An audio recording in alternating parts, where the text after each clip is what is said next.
요한복음 1장 29절부터 38절까지를 같이 읽겠습니다. 이튿날 요한이 예수께서 자기에게 나아오심을 보고 가로되 보라, 세상 죄를 지고 가는 하나님의 어린 양이로다. 내가 전에 말하기를 내 뒤에 오시는 사람이 있는데 나보다 앞선 것은 그가 나보다 먼저 계심이라 한 것이 이 사람을 가리킴이라. 나도 그를 알지 못하였으나 내가 와서 물로 세례를 주는 것은 그를 이스라엘에게 나타내려 함이라 하니라. 요한이 또 증거하여 가로되 내가 보매 성령이 비둘기같이 하늘로서 내려와서 그 위에 머물렀더라. 나도 그를 알지 못하였으나 나를 보내어 물로 세례를 주라 하신 그이가 나에게 말씀하시되 성령이 내려서 누구 위에든지 머무는 것을 보거든 그가 곧 성령으로 세례를 주는 이인 줄 알라 하셨기에 내가 보고 그가 하나님의 아들이심을 증거하였노라 하니라. 또 이튿날 요한이 자기 제자 중 두 사람과 함께 섰다가 예수의 다니심을 보고 말하되 보라, 하나님의 어린 양이로다. 두 제자가 그의 말을 듣고 예수를 쫓거늘 예수께서 돌이켜 그 쫓는 것을 보시고 물어 가라사대 무엇을 구하느냐. 가로되 랍비여 어디에 계시오니까 하니 랍비는 번역하면 선생이라. 아멘. 오늘은 요한복음 강해 7번째 시간으로 지금 현재 우리는 요한복음에서 예수님은 누구신가에 관하여서 보고 있는 중 칠판을 잠깐 보겠습니다. 9번째, 10번째, 11번째 예수님이 누구신가에 관하여서 오늘 보기로 하겠습니다. 9번째는 우리 예수님이 랍비시라는 것. 1장 38절에 근거하여 우리 예수님은 랍비 되시는 예수님이시다. 또 10번째 하나님의 아들이신 우리 예수님. 1장 34절에 근거합니다. 1장 34절에서는 우리 예수님을 하나님의 아들이시라고 말씀하셨습니다. 그리고 11번째 오늘 본문으로 읽지는 않았습니다만은 1장 51절에 근거하면은 우리 주님은 인자, 즉 사람의 아들이라고 말씀하셨습니다. 그래서 오늘 우리는 랍비 되시는 예수님, 또 하나님의 아들과 동시에 사람의 아들이 되시는 예수님에 관하여 보기로 하겠습니다. 먼저 랍비 되시는 예수님. 그 랍비는 히브리어 본래 그 원음 그대로 가지고 온 발음이에요. 랍비. 영어로 하면 R-A-B-B-I. 랍비가 됩니다. 그래서 사람들이 그 당시에 예수님을 랍비라고 불렀습니다. 그럼 랍비라고 하는 이 단어는 뭐냐? 이스라엘의 스승, 지도자, 또 율법사들도 랍비라고 불러요. 학식이 높은 선생이라는 뜻입니다. 그래서 랍비라는 뜻은 뭐냐? 히브리어로 크신 분, 그런 뜻이. 지금도 유대인들 중에 랍비가 있습니다. 랍비 제도가 있습니다. 그들이 뭐 어떻게 랍비를 뽑는지, 교육을 어떻게 하는지는 저는 내용은 잘 몰라요. 그러나 지금 현재도 유대인들 중에 랍비가 있다는 것은 저는 보아서 알고 있습니다. 이스라엘에서 그 종교의 지도자이며 그 다음에 사회적인 지도자이면서 동시에 유대인들의 정신적인 지도자가 되는 어른이라고 보면 돼요. 랍비가. 그러나 오늘 9번에 우리 예수님이 바로 랍비 되시는 예수님이다 그랬죠. 사람들이 예수님을 랍비여 하고 불렀어요.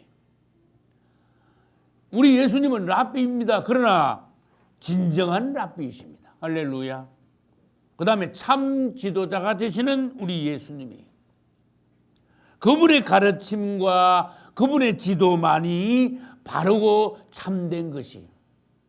그래서 그분이 우리의 유일한 참된 진정한 지도자요 우리의 랍비라는 것이. 할렐루야. 우리 그리스도인들은 누굽니까? 그분을 우리의 진정한 지도자로, 예수님만이 우리의 구주로 인정하고 받아들이고 따르고 섬기는 자들이 바로 우리 그리스도인들이에요. 할렐루야. 그분 외에는 우리는 다른 어떤 누구도 따르지 않습니다. 그분의 교훈 외에 우리는 어떤 자의 교훈도 받지 않습니다. 우리 주 예수님만이 우리의 참 지도자이십니다. 그분의 교훈만, 그분의 지도만 우리는 따릅니다. 할렐루야. 그러니까 진정한 우리가 예수님만 따르는 그리스도인들이라는 것입니다. 그렇지만은 성경에 보니까 예수님께서는 타락한 유대교 지도자들을 향하여서 너희들은 저들같이 되지 마라. 저들은 사람들 앞에 라비어 하고 존경받고 높임받고 인사받는 것을 좋아한다. 너희들은 그래서는 안 된다. 그렇게 말씀하셨어요. 마태복음 23장 8절에는 너희는 랍비라 칭함을 받기를 좋아하지 말아라 그랬어요. 너희 선생은 하나님이라 곧 우리 주님이시다 그런 뜻이에요. 할렐루야. 그리고는 마태복음 23장 6절로 7절 보면은 그들은 유대교 지도자들이 잔치 자리에서 상석에 앉기를 좋아한다. 제일 높은 자리. 그 다음에 회당에 가면은 상좌에 앉기를 좋아한다 그랬어요. 높은 자리. 요즘 말로 하면 목에 힘주는 자리, 포옹담 잡는 자리를 좋아하는 그들이다. 요즘도 그런 사람 많죠. 너들은 그들과 같이 되지 말라. 그들은 시장에서 사람들에게 지나가면서 안녕하십니까? 아, 라비오 하고 인사받는 것을 좋아하고 그 다음에 사람들에게 랍비라 칭함받는 것을 좋아하는 자들이다. 자기 스스로 자기를 높이는 자들이다. 칭찬받고 존경받고 높임받는 것을 좋아하는 그들과 같이 되지 말라. 사람들 마음 가운데는 높임받기를 좋아하는 타락한 본성이 있다는 거예요. 유명하게 되기를, 존경받기를 좋아하는, 자기 이름을 날리기를 좋아하는 그러한 본성이 있다는 거예요. 그거를 제어해야 된다는 거예요. 주님은 그런 사람의 타락한 육성, 본성, 야망 이런 것을 다루고 계시, 제어시키세요. 여러분 부디 칭찬 듣기를 좋아하지 마세요. 존경받고 사람들에게 높임받는 것을 갈망하지 마세요. 여러분 자신을 드러내려고 하지 마세요. 그 대신 그분을 드러내세요. 할렐루야. 그분을 높이세요. 그래서 성경은 잠언에서 뭐라고 말씀하셨는가 하면 그를 높이라. 할렐루야. 그리하면 그가 너를 높이 들리라. 할렐루야. 근데 사람들이 본성이 왜 그럴까? 자꾸 자기를 높인대. 자기 이름을 자꾸 날리려고 그러는데 자기 이름을 사람들에게 자꾸 알리려고 하는 그러한 못된 본성이 있다고 주님 말씀하셨어요. 우리는 자신을 자꾸 낮춰야 돼요. 오늘 교동문을 왜 빌립보스 2장을 읽었는지 여러분 생각해 보세요. 자기를 낮추어 사람의 모양으로 나타나신 주님. 심지어 종의 형체로까지 그분이 자신의 모습을 감추시고 겸손한 모습으로 오셔서 사람의 종의 모습을 보이신 우리 주 예수. 그분을 본받아야 된다 그랬듯이. 할렐루야. 수십 년 전에 어떤 목사님이요. 거창한 행사에 초청을 받았어. 그 행사는요, 막 도지사도 오고, 막 장관도 오고, 막 장군도 참석하고, 막 거창한 행사야. 그거 가면 막 단상에 막 의자를 쫙 놓고 막 높은 사람들이 막 쫙 앉아. 그 목사님도 그 초청 받았어. 그래 그거 가면 막 높은 자리에 앉아가지고 그냥 폼 잡는 거야. 그 초청 받아가 이제 목사님이 가는데 주님이 말씀을 하셨어. 종아, 너 그 뭐하러 가느냐 그러셨어. 주님이. 너 그 사람들 많이 모인 데 가서 높은 자리에 앉아서 네 자신을 자랑하려고 가냐? 주님은 그러셨어요. 양심이 팍 찔렸어. 그래도 복 있는 종이에요. 발람과 같이 갈라먹하고 말란 말 그게 아니고 주님이 딱 양심에 지적을 하셨어요. 너 그거 뭐하러 가냐? 복이 있는 종이지요. 주님이 원하시지 않는 자리에 가는 종을 주님이 막으시는 거예요. 할렐루야. 이 종은요 깊이 깨달았어. 아, 내가 주님께서 보내시는 주님을 위하여 가는 자리가 아니고 뭔가 막 그냥 화려한 자리. 높은 사람들이 막 같이 막 목에 힘주고 막 자랑하고 막 폼 잡는 자리 내가 가려는 마음이 있었구나. 회개했어요. 가다가 중간에서 되돌아왔어요. 할렐루야. 절대로 자기를 높이는 자리, 높은 자리에 앉아서는 안 됩니다.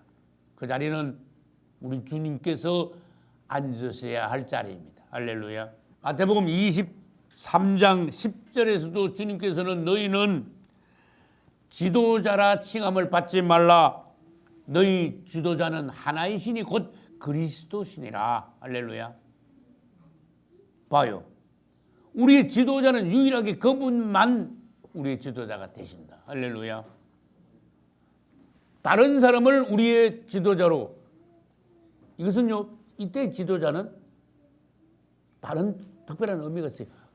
교주같이 숭배하면서 따르는 그런 지도자가 예수 외에는 있어서는 안 된다 그런 뜻이에요.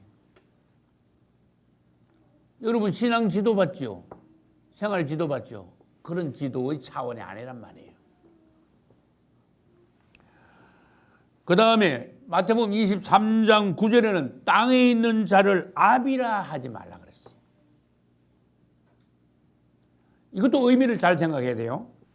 땅에 있는 자를 아비라 하지 말라. 너희 아버지는 하나이시니 곧 하늘에 계신 자시니라. 할렐루야.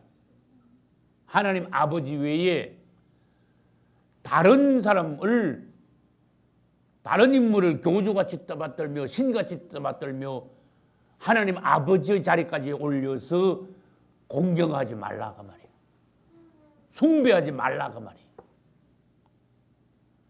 저는 예전에 설교할 때 하나님 외에 다른 사람을 아버지라고 부르지 말아 했는데 이 땅에는 하나님 외에 다른 사람을 아버지라고 부르는 경우가 많이 있습니다. 하고 내가 예화를 딱 들었어요. 천주교에서는요 교황을 갖다가 포페라 그래요. 이거 이태리 말이에요. 이거 아버지 아빠란 뜻이에요. 포페. 그 다음에 천주교에서는 신부를 뭐라 합니까? 신부. 이 부자잖아요. 부. 이거 아비 부자라니까요.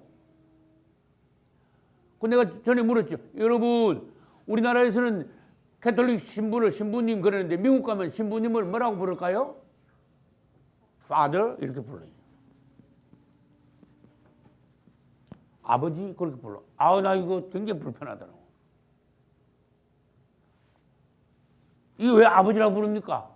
땅에 있는 자를 아비라 부르지 말았는데 바로 그냥 아버지라 부른 거야. Father 그런 거예요. 이 캐톨릭 신자들 굉장히 불쌍해, 불행해. 하나님 말씀을 정면으로 지금 어기고 있는 거예요. 포페도 아버지입니다. 바드도 아버지입니다. 여러분 불교에서 있잖아요. 부처를 가지고 내가 이 사진까지 찍어놨다. 사생의 아버지 이렇게 불렀어. 그래 절 앞에 이렇게 뭐시오 사생의 아버지이신 뭐 부처 일어났어요. 그래서 내가 그걸 사진을 찍어 내가 보관해놨어. 여러분 저 통일교에서 문선명이를 뭐라 합니까? 참아버지래. 이 말도 안 되죠. 그 다음에 그 마피아 알아요? 마피아 두목을요 대부라 그래. 대부. God Father. 이렇게 불러. 이거 안 되죠? 벌써 하나, 둘, 셋, 넷, 다섯이죠. 하나 더 있어. 북한에서요, 김일성이를 뭐라 하는지 아세요? 아바이 동무. 아바이 동무. 여러분, 땅에 있는 사람은 아버지라 부르지 말. 이것은요, 이때 의미를 알아야 돼요. 공경의 대상, 숭배의 대상. 말하자면 교주 취급해가지고 하나님 위치까지 높이지 말아라, 그런 뜻이에요. 우리 예찬교회 가족이죠. 어느 집사님이 은혜를 많이 받고, 전도사님께서 은혜를 많이 받고, 목사님이 우리 아버지 같고 사모님이 어머니 같아요. 그 착한 마음이에요. 그런 말 했을 때 아버지라고 부르지 말았는데 땅에 있는 사람을 왜 아버지라고 부릅니까? 그건 의미가 달라요. 여러분, 담임 목사님이 우상화되면 안 돼. 신격화되면 안 돼. 공경을 하면 안 돼. 그러나 존경하시는 좋아. 할렐루야. 착한 마음이야. 그래서 예를 들어서 우리 목사님이 아버지 같아. 목사님이. 착한 마음으로 아버지 같아. 근데 그 착한 마음이 좋은 거예요. 그러나 잘못하면 어떻게 돼요? 목사님이 우상화되는 거예요. 교주같이 돼. 그러면 안 돼. 그래서 같은 단어를 써도 그 중심, 그 영을 여러분들이 보고 옳고 그름을 판단할 수 있어야 돼요. 할렐루야. 저는요, 주님께서 주신 목사의 직분을 귀히 여깁니다. 소중합니다. 생명을 내어놓고 내가 이 직분을 잘 감당할 수 있기를 저는 소원하고 기도합니다. 그러나 어떤 목사들은 목사 직분을 가볍게 여기고 자기 명함에다가 목사면서 무슨 박사래. 신학 박사, 철학 박사, 목회학 박사 이래가지고 막 명함을 팍팍 찍어가지고 자기가 박사라면서 막 돌려. 그거 즐겨, 그 사람들이. 총회장이라고 폼 잡고. 무슨 모임에 뭐 총재라 그러고, 뭐 대표 회장이라 그러고.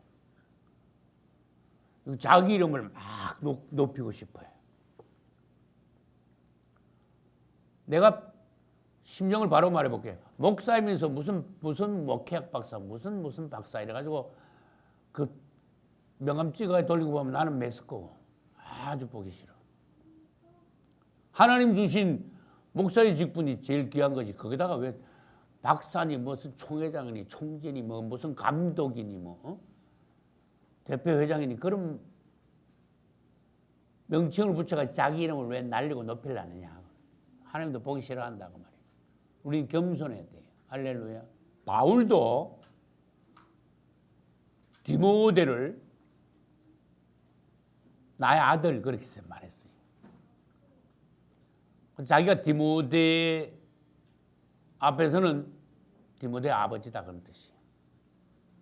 신앙 안에서, 예수 안에서. 그 상황들을 여러분들이 잘 판단하셔야 돼요.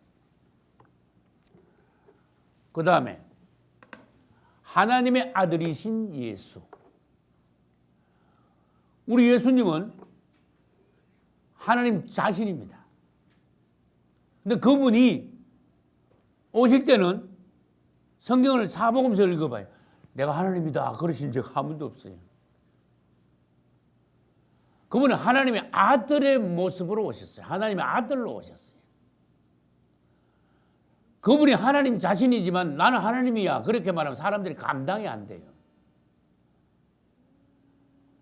하나님의 아들이라 그래도 유대교 지도자들은 그것을 용납을 못했어요. 신성모독이다 막 이랬어요. 유대교 지도자들이 예수님께 물었습니다. 올무에 걸려고 네가 찬송받으실 하나님의 아들이냐 그리스도냐 그랬어요. 주님은요 직접적으로 대답하지 않으시고 보통 그렇게 말씀하시죠. You said. 그런 말. 네가 말했느니라. 본인이 직접 말씀 안 하셨어요. You said. 그분은 찬송받으실 하나님의 아들 그리스도입니다. 할렐루야. 하나님 자신이지만 우리 앞에 오실 때는 하나님의 아들로 오셨어요. 할렐루야. 이 상황을 여러분들이 잘 보셔야 돼요. 하늘에 계실 때는 하나님, 땅에 나타나실 때는 하나님의 아들.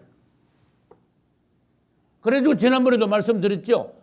하나님의 아들로 오셔가지고 아들이 아버지를 나타내시는 거예요. 표현하는 거예요. 아버지를 대표하고 대행하고 아버지를 대언하셔요. 또 조금 바꿔볼게요. 예수님 그분은 신성과 인성을 다 갖추신 Godman이라고 설명을 드렸어요. God이라는 부분은 신성의 부분이에요. 신성 안에서 우리 예수님은 하나님의 아들이시고 God-man 그랬죠. 뒤에 있는 man은 뭐예요? 사람이지요. 인성 안에서 그분은 사람의 아들이에요. 다른 말로 해서 인자. 사람 인자 아들 자자 인자예요. 우리 예수님은 기묘하신 분입니다. 그분은 아무리 캐고 캐도 깊이를 다 알 수 없는 분입니다. 할렐루야. 그분을 알면은 희한한 축복이 와요. 알면 알수록 농부가 보화를 발견한 기쁨을 우리에게 주십니다. 주님을 찬양합니다. 다른 거를 자꾸 지식적으로 교리적으로 알 때는 우리에게 영의 열림, 영의 풍성함, 기쁨, 빛 이런 것이 없어요. 근데 예수님을 깊이 알면 알수록 우리에게는 풍성함이 있어요. 생명이 넘쳐요. 빛이 충만해요. 농부의 기쁨이 있어요. 할렐루야. 우리 예수님이 누군가 유대교 지도자들은 모를 때 누가복음 8장 보니까 귀신 들린 사람이 오히려 예수님을 더 잘 알아봤어. 예수님이 저쪽에서 오시니까 대부분 엎드리면서 지극히 높으신 하나님의 아들 예수여 그랬어요. 야, 그 귀신 들린 사람이 멋있더라고. 귀신이 안만 들리서도 귀신같이 예수님을 알아보더라고. 할렐루야. 그리고 유대교 지도자들은 예수님을 완전히 이단 취급했어. 죽여버렸어. 차라리 유대교인들이 귀신이 들리는 게 나을 뻔했어. 멀쩡하다면서 유대교 지도자라면서 예수님을 몰라봤어. 하나님의 아들을 몰라봤어. 눈이 다쳤어. 귀신 들린 사람은 하나님의 아들 예수여 그랬어요. 근데 예수님은 자기 자신을 감추신 거예요. 입 다물어 그래. 내가 누군지 사람들에게 함부로 말하지 마. 그분이 주로 그렇게 말씀하셨어요. 그분은 하나님의 아들은 하나님의 아들이신데 성육신 되시고 십자가에 못 박히시고 부활하시기 이전하고 부활한 이후하고는 그분은 달라요. 십자가와 부활 이전에 그분은 하나님의 독생자였지만은 십자가에서 죽으시고 부활하신 이후에 그분은 이젠 독생자가 아니고 하나님의 맏아들이 되셨어요. 주님을 찬양합니다. 독생자는요, 아들이 하나밖에 없으면 독생자야. 우리 마태 아들 하나밖에 없잖아. 마태 동생이 아들이 마가였는데 사모님이 건물 건축하다가 너무 힘들어가고 그때 2003년도 5월달이야. 나 잊어버리지도 않아. 임신 중독증이 와가지고 야 이렇게 억울할 수 있습니까? 나 한이 맺힌다? 8개월 반 된 아기가 유산이 돼버렸어. 나 너무 억울하더라. 근데 그 아들이 꿈에 나타났어. 엄마 아빠 나 때문에 너무 슬퍼하지 마세요. 첫 번째 그러더라고. 두 번째 우리 형 마태 형아가 내 목까지 하나님 일 하게 해주세요. 그러더라고. 할렐루야. 나 아들 둘 될 뻔했는데 하나 잃어버렸어. 그래서 우리 자녀들, 여러분 자녀들이 주님의 일을 연합해서 마음이 하나 돼서 내가 조금 주의 일을 이루어 놓았는데 뒤를 이어서 주의 일을 10배, 100배, 1000배 번창케 하고 마지막 때를 주님이 오실 때를 마무리해 줄 줄로 믿습니다. 할렐루야. 십자가 부활 이전에는 독생자, 십자가 부활 이후에는 뭐라고요? 맏아들. 맏아들이면 틀림없이 밑에 누가 있을까? 다른 아들들이 있어야 맏아들이지. 내가 바로 맏아들이야. 10남매 중에 내가 맏이야. 대단하죠. 그 내가 맏아들이니까 틀림없이 내 밑에 남동생들이 있어. 5이나 있어. 5. 남동생만 5이나 있어. 여동생도 있고. 우리 주님은 부활하시고 난 뒤에 이제 하나님의 독생자가 아니고 맏아들로서 맏형이야. 그래서 예수님을 찬송가 가사에서는 형님 되시는 예수님이래. 할렐루야. 우리 형님이야. 예수님 우리 형님이시다. 할렐루야. 어떨 때는 그분이 또 친구래. 구주도 되시고 목자도 되시고 우리의 왕이 되시고 신랑도 되시고 대제사장도 되시고 그분은 다야. 필요한 대로 다야. 우리는 한 아버지에게서 같이 태어났어요. 같은 생명을 받았어요. 예수 안에 있는 생명과 우리 안에 있는 생명, 즉 예수님의 DNA하고 우리 DNA하고 조사해보면요. DNA가 똑같아. 주님을 찬양합니다. 똑같다니까 DNA가. 그래서 친형제 지간이야. 예수님하고 우리는. 우리의 친형이야. 사촌형이 아니라니까. 친형님으로서 예수님은 우리의 맏형이에요. 주님을 찬양합니다. 하나님의 아들로서의 예수님을 내가 설명하고 있다 그 말이에요. 그분은요 하나님의 미랄로 오셔가지고 죽었다가 다시 부활하심으로써 많은 하나님의 아들들을 낳게 되게 하셨어요. 할렐루야. 그래서 오늘날 우리가 하나님의 자녀들이잖아. 그래 그랬잖아. 예수님하고 DNA가 같다 그랬잖아. DNA. 그분은 하나님의 독생자이시면서 마침내 하나님의 맏아들이 되셨습니다. 할렐루야. 마지막으로 사람의 아들이신 예수. 사람의 아들을 다른 말로 한자로 하면 뭘까요? 사람인자, 아들자자, 인자 그래. 내가 이 설교를 준비하면서 다시 찾아봤어. 성구 사전을 다시 찾아보니까 의외로 인자라는 단어가 굉장히 많더라고.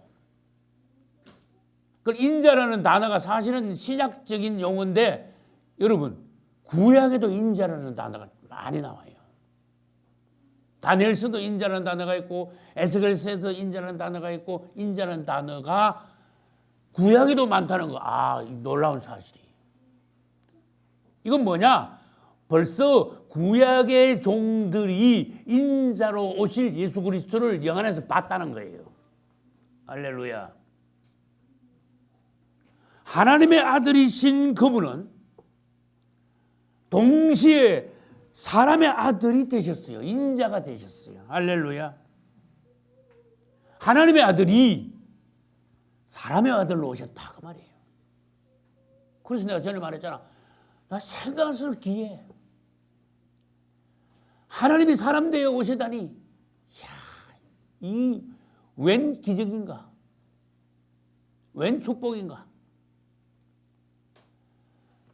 그분은 본래는 하나님이시오 하나님의 아들이셨지만은 그분 자신이 만드신 창조하신 피조물인 사람 안으로 들어오셔서 하나님의 생명에다가 플러스하여 사람의 생명까지 취하셨어요.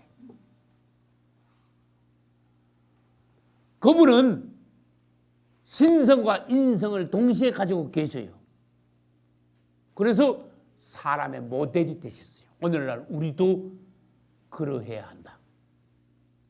그분은 먼저 하나님의 생명에다가 뒤에 사람의 생명을 취하셨지요. 우린 반대야. 우리는 먼저 어머니 아버지의 육신의 사람의 생명을 타고났지만은 나중에 하나님을 믿고 예수 그리스도를 믿고 그 뒤에 가서 뭐래요? 하나님의 생명을 플러스했어요. 그리고 예수님과 우리가 DNA가 내가 같다 그랬잖아요. 예수님도 하나님 사람이시지만 우리도 지금은 하나님 사람이에요. 다른 말로 바꾸어서 그리스도의 사람이에요. 주님을 찬양합니다. 이 비밀을 알아야 돼요. 하나님의 계획을 알면 여러분 깜짝 놀랍니다. 그분은 하나님으로 계시기를 원치 않으시고 사람 속에 들어오시기를 원하셨어요. 사람 속에 들어온단 말은 사람과 하나 되기를 원하셨다. 그래서 그분은 마리아의 태 속에 들어가셨어. 놀랍죠. 이건 일반 보통 세상 사람들이 도저히 믿을 수 없는 사실이야. 하나님이 어느 날 땅으로 내려오셔서 성령으로 처녀의 태 속에 들어가셨어요. 9달 이상 계셨어요. 사람의 혈과 육을 받으셨어요. 그러므로 그분은 하나님이시지만은 아기로 태어나셨어요. 이 아기는 놀라운 분입니다. God-man이었어요. 2000년 전에 이 땅에 귀한 일이 벌어졌습니다. 경건의 비밀입니다. 이것은 하나님께서 사람의 아들로 오셨어요. 그분은 하나님으로 높은 보좌에 앉아 계시기만을 기뻐하지 않으시고 땅에 사람들에게 내려오셔서 사람과 하나 되는 것을 기뻐하셨어요. 더 기뻐하셨어요. 할렐루야. 사람 안에 들어오신 그분, 인자가 되기를 기뻐하시는 그분, 혈과 육을 입고 사람의 생명을 취하셔서 기이합니다. 하나님과 사람이 어떻게 하나가 될 수 있느냐, 연합될 수 있느냐 모델을 보여주셨어요. 오늘날 우리들에게 너희도 이러한 사람이 되라 보여주셨어요. 할렐루야. 하나님이 사람을 지으셨어요. 창세기 1장에서. 그런데 창세기 3장 보면은 이 사탄이 사람 안에 쑥 들어왔어요. 그래서 이 사람 안에는 사단이 들어와 사단의 생명이 사람을 주장했어요. 그래서 창세기 3장 이후에는 사단이 사람을 지배해서 사망이 사람에게 왕노릇하게 되었어요. 다 죽었어. 저주야 이거는. 비참한 거예요. 사망을 이길 수가 없었어요. 사람들이. 원래 하나님의 창조는 사람이 하나님과 같이 사는 것이었어요. 영생이야 그것이. 근데 마귀가 들어오니까 마귀는 사망이야.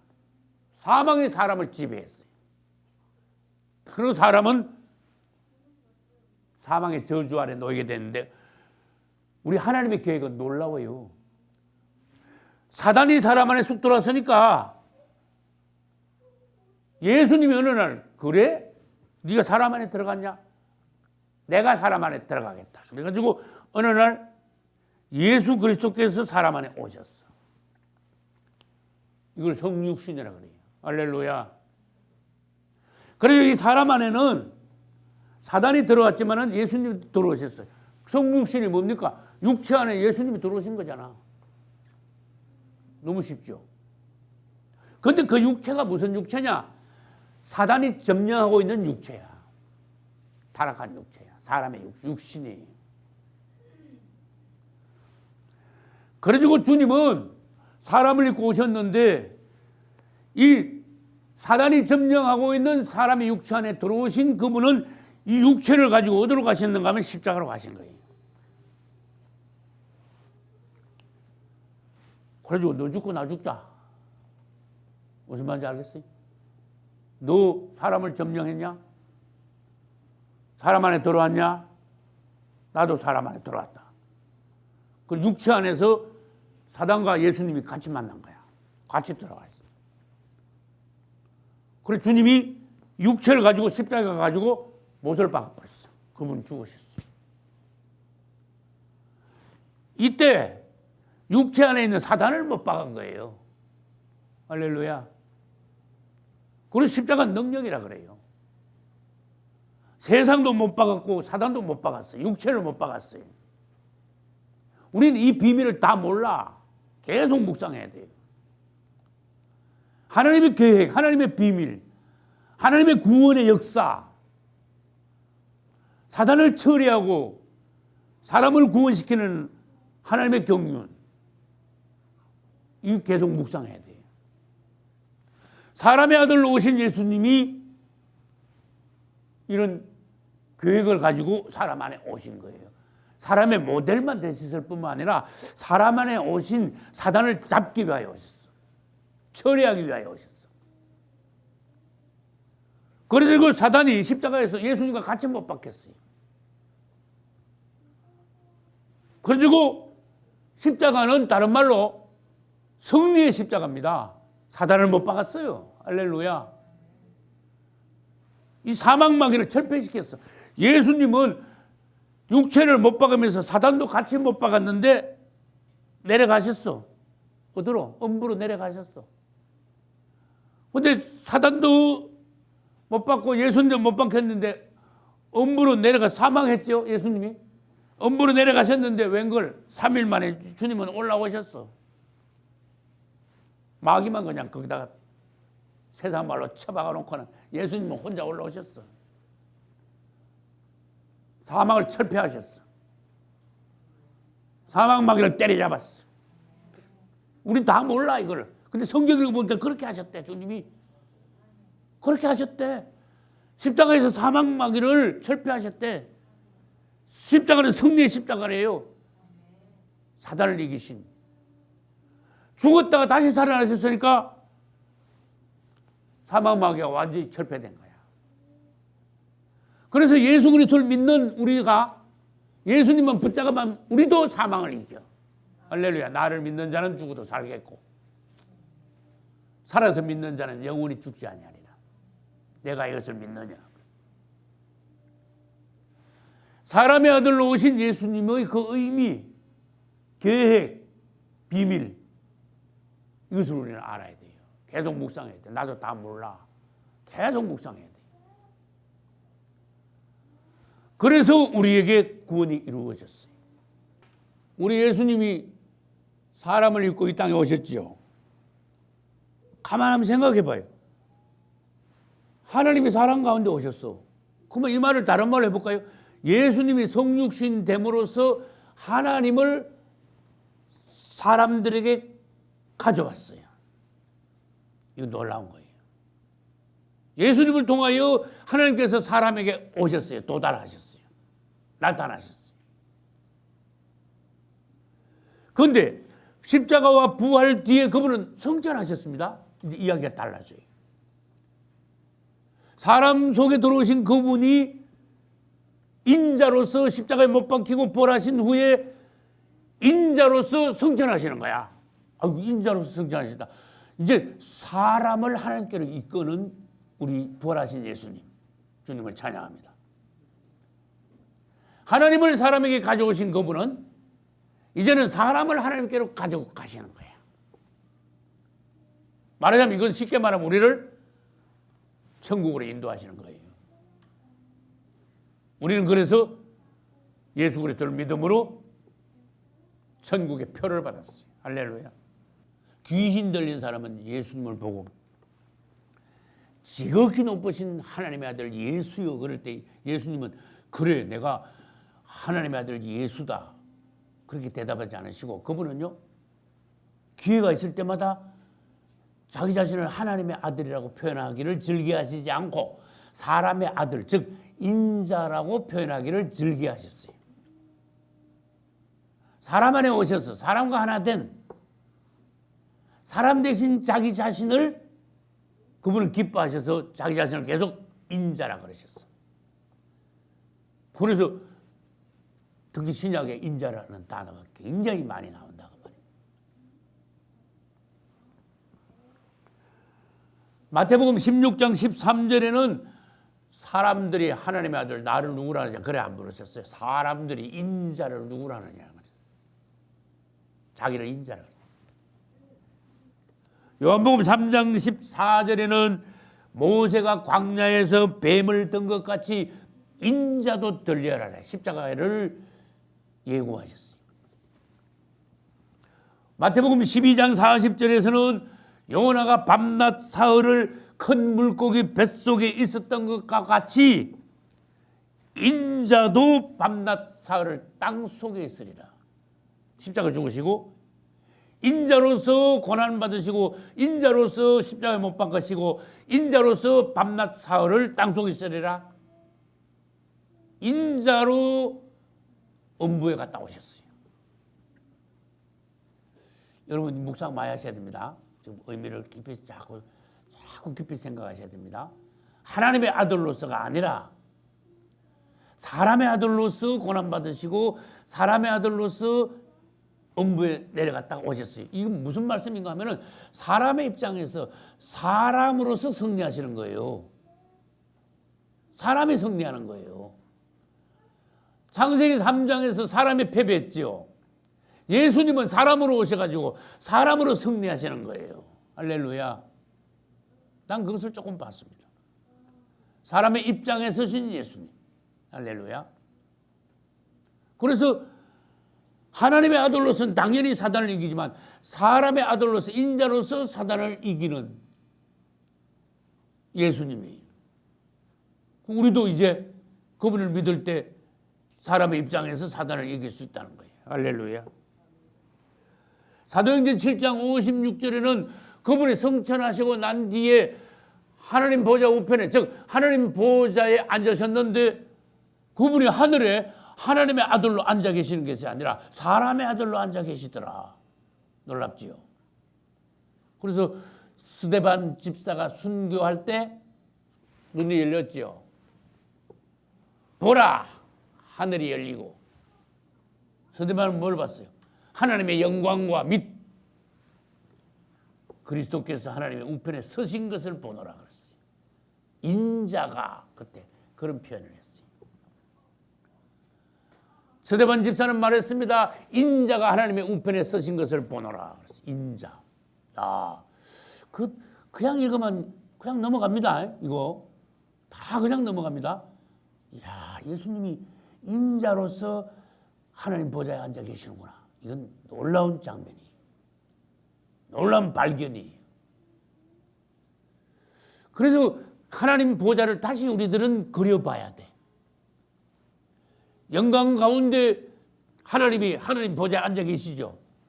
그분이 우리 고난받으신 예수님이에요. 하늘 보좌가 하나밖에 없는데 그 하나밖에 없는 하늘 보좌에 앉아 계신 그분, 우리 예수님. 인자로서 앉아 계시는 예수님. 손에 발에 옆구리에 상처가 아직도 남아있는 인자로서 보좌에 앉아 계시는 예수님. 할렐루야. 이건 놀라운 거예요. 인자로 앉아 계시니까 인자로 오셔야지. 맞죠? 그러니까 그분이 오실 때 마태복음 24장 30절 그때 땅의 모든 족속들이 통곡하면서 인자가 구름을 타고 능력과 큰 영광으로 오는 것을 보리라. 지상재림입니다. 야, 성경에서는요 하나님의 아들이 구름 타고 오는 걸 보리라 안 그래서 인자가 구름을 타고 큰 영광과 능력으로 오는 것을 너희가 보게 될 것이다. 인자로 오시는 거예요. 놀랍지요? 난 이것을 묵상하면서 그 하늘 보좌의 광경, 그 예수님의 참모습, 실상에 대해서 좀 더 보고 내 영이 참 놀랐어요. 빛을 봤어요. 나는 그분의 더 상세한 모습을 보고 기뻤어요. 할렐루야. 그분은 인자로 오셨습니다. 인자로 고난받았습니다. 인자로 음부에 갔다가 올라오셨습니다. 인자로서 부활하시고 승천하셨습니다. 지금도 인자로서 하늘 보좌에 앉아 계십니다. 그분이 재림하실 때 인자로 오십니다. 하나님의 아들로 오시는 게 아니에요. 사람의 아들로 오세요. 내가 아까 말했죠. 이게 무엇을 의미하는가 묵상을 계속 하시라고 말이에요. 사람과 하나 되기를 기뻐하시는 사람 안에 오시기를 신성의 인성을 더하셔서 사람과 같은 모습으로 된 것을 기뻐하시는 그분. 할렐루야. 우리하고 똑같아요, 이제 그분은. 우리가 예수를 믿고 하나님의 성령을 받으면 이제 예수님과 DNA가 내가 똑같다 그랬잖아. 성분이 똑같아. 같은 하나님 아버지로부터 난 그분은 우리의 맏형이니까 우리하고 조금 더 다른 것이 없어요. 할렐루야. 여러분이 예수 그리스도를 사랑하시고 그분의 생명을 계속 받으시고 여러분도 예수 그리스도와 같이 하나님의 사람이 되시고 즉 다른 말로 하면 그리스도의 사람이 되셔서 그분과 성분이 똑같을 때 마침내 그분이 오시는 날 그분과 연합이 될 수 있어요. 결합이 될 수 있어요. 혼인을 할 수 있어요. 주님 오시는 날 슬기로운 다섯 처녀로 인자이신 그분과 똑같은 성분의 여러분 되셔서 들림 받으실 수 있기를 우리 주 예수 이름으로 축복합니다.